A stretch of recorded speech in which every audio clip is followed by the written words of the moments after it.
it because they did, right?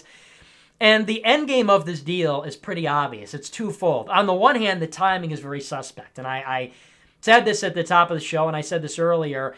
It's convenient that it came out today. It was supposed to come out a long time ago, but it came out today when a formal indictment was issued against Benjamin Netanyahu in Israel. So right as Netanyahu was accused of bribery and corruption by the Knesset, we announced this big deal, and Netanyahu's in the United States for a big press conference and photo op and all that. Also, it's 1 month out before another Israeli election where he'll be up. His prime ministership will be up for grabs, and if he loses, he'll go to jail. So, number one, the reason that it was announced today was to help Benjamin Netanyahu, of course. And then number two, much more than that, what is the strategy with a deal like this? This deal, there is no intention of this deal being passed.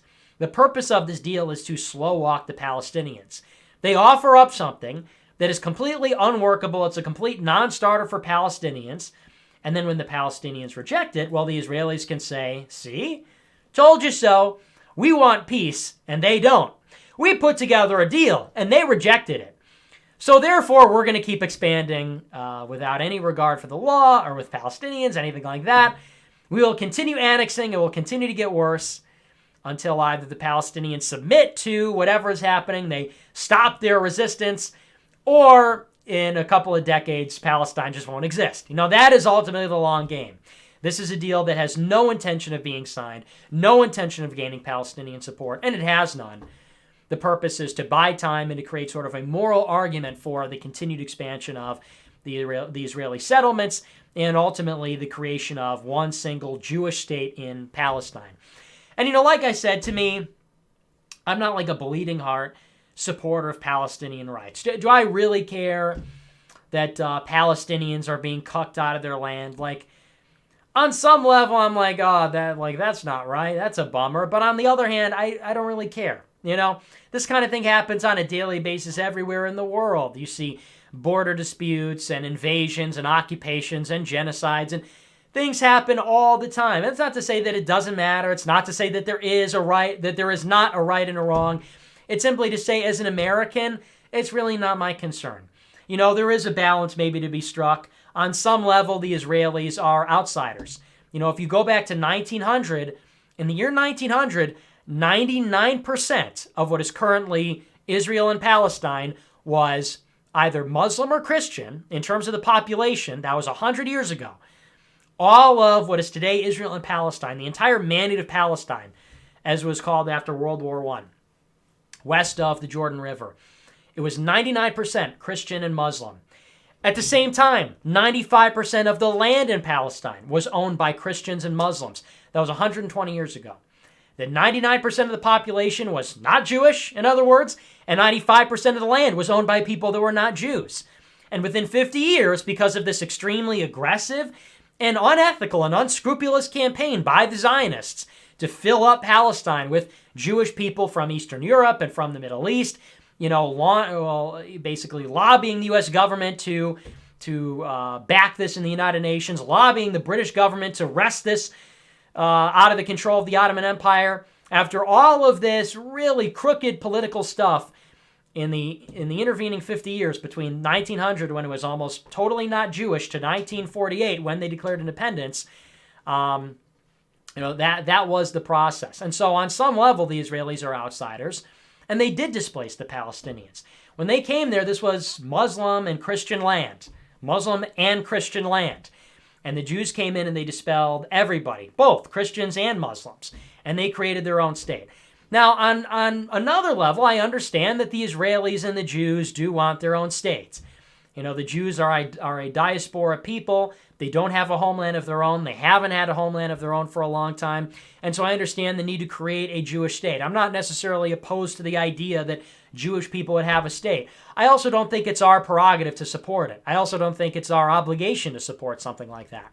If Jews want to go down and put a country in the Middle East or in Africa or South America, wherever for that matter, that's really up to them. And I don't really have strong feelings about it one way or the other. My strong feeling is that whatever it is, the United States probably shouldn't support it. We should support whatever comes of it, whatever's best for us geopolitically. That's really my opinion. For example, if the Israelis put down, as they did, their country in the Middle East, this obviously created a lot of conflict between us and the Arabs. So I don't know. Do they deserve our unconditional support? No, I don't think that's the case, right? So there's a lot of different, what I mean to say is there's a lot of different competing interests.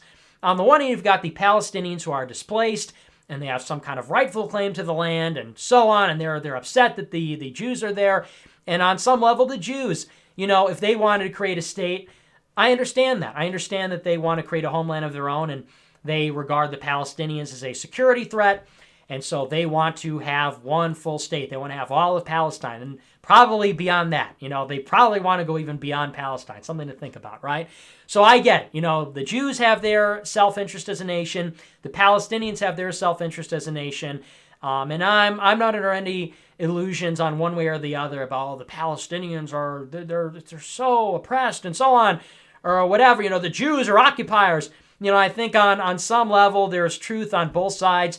It's when it comes to these kinds of like tribal conflicts, it really just does come down to competition between two tribes and what really is right or wrong. The Palestinians are fighting for their homeland and the Jews are fighting for theirs. I'm not concerned about the homeland of the Jews. I'm not concerned about the homeland of the Palestinians. I'm concerned about my homeland. And so when we put out a deal like this that is completely one-sided in favor of Israel, one that is clearly going to erase Palestine, this is going to permanently engender bad blood between the United States and Muslims, between the United States and the Arab world. And I don't say that as a problem because I care about their feelings and, they're going to get their feelings hurt and that's going to be this human rights debacle, but because we have to do diplomacy with these countries. And we have Muslims in our country, and we have Muslims in Europe that want to do harm to us. And the question is, do we want to make things worse between our country and these other people in the Middle East, or do we want to make things better? This is not a way to make things better. This is a big slap in the face. I also would add, I really have a problem to begin with the idea that our foreign policy can just be hijacked by a foreign country, because that's what it is. Israel hijacked our foreign policy on this and many other matters. Jared Kushner wrote this bill with Benjamin Netanyahu. Is that right? Would it make sense, for example, if we had a president who had a Russian son-in-law, and our president's Russian son-in-law worked with Vladimir Putin to write a peace agreement between the Baltic states, Ukraine, and Russia? Would that fly in this country? Would that pass the smell test? I don't think so. If our president had a Chinese son-in-law, and the Chinese son-in-law put together a deal that worked out some kind of completely one-sided trade deal with China, would anybody think that's okay? No, of course not. Our foreign policy should not be for sale. It should not be hijacked by foreign countries. So, for starters, whether you think it's a good idea or a bad idea, you care about the Palestinians, you care about the Jews, no matter what, our foreign policy should be written by us and with us in mind.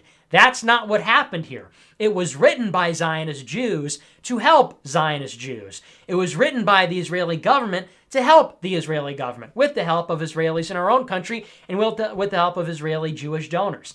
And that's not right. And it shouldn't be like that. So, I see something like this, and it's honestly, it's more of the same. This has been the story of this whole administration. And it's been the story of our government since Israel was founded. It's completely selling out. It's completely bending over backwards for this country. This administration in particular, probably worse than any other on this issue. How much do we have to give this country? And what do they give in return? We recognize their sovereignty over the Golan Heights. At their behest, we recognize the IRGC, Iranian's Revolutionary Guard Corps, as a terrorist group. At their behest, we solidified their $36 billion in aid. At their behest, we've done how many different things over the course of the last 3 years? We revoked all Palestinian aid. We moved our embassy to Jerusalem.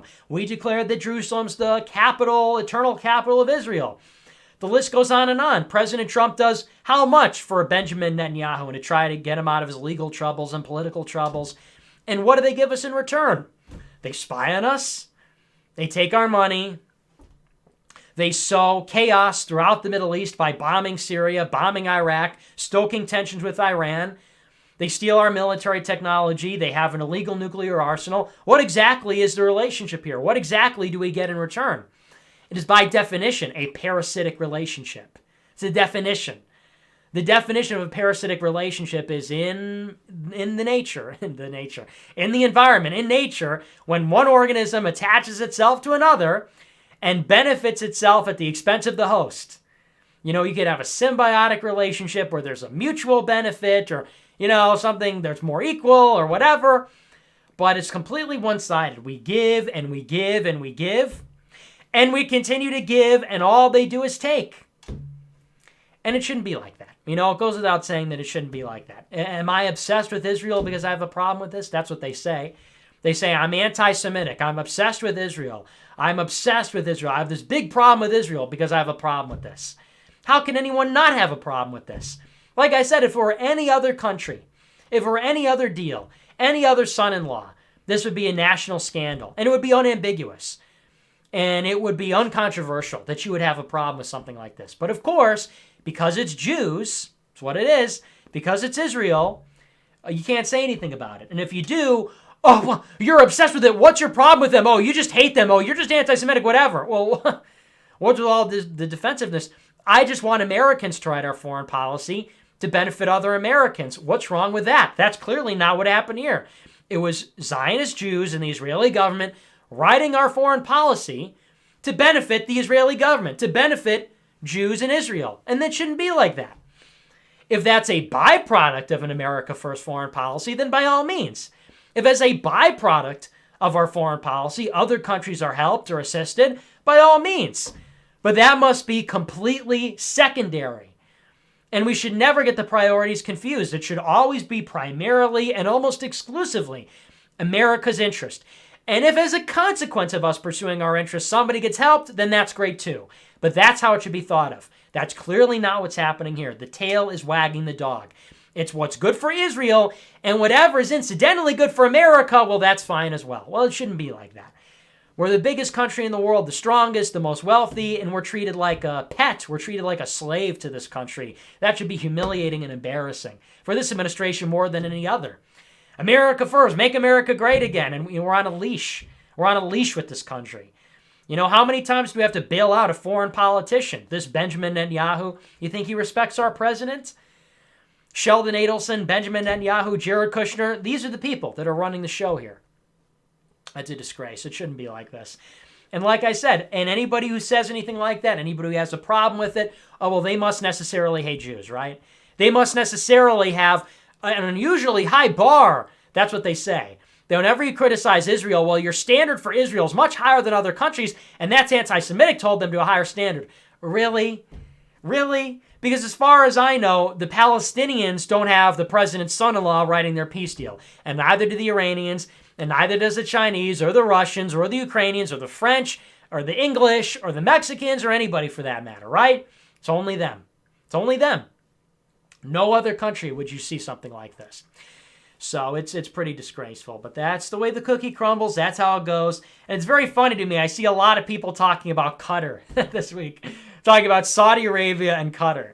I guess John Bolton was spotted in Qatar. Some people call it, I think it's pronounced Qatar, this Gulf country.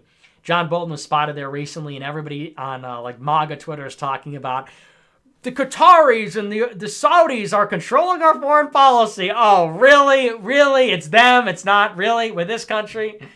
So that's the Israeli-Palestinian peace agreement. It's total garbage. And that's the whole intention, is to have a one-state solution, to have Israel be completely solidified and the Palestinians are this afterthought. And then they're going to go further than that. Mark my words. Mark my words. They will march on, uncontested, unopposed, by anybody. Excuse me, burp there. Burp moment. They will march on unopposed by the United Nations, by the United States, by the Palestinians, by anybody. They will control all of the mandate of Palestine, everything west of the Jordan River, and they'll keep going. And everybody thinks that a one-state solution is like, oh, that would be the height of irresponsibility and carelessness and one-sidedness. If the Jews control all of Palestine, oh, that would be a game changer. Well, you think they're going to stop there? Because they're not. Then they're going to go for the Sinai, and then they're going to go for Syria, and they'll go for Iraq, they'll go for Jordan. You know what the project is? They want something much greater, let's put it that way, than Palestine. That's the mission. From Sea to sea. That is the agenda in my mind. Mark my words. Do you think this bloodthirsty Benjamin Netanyahu, do you think he'll stop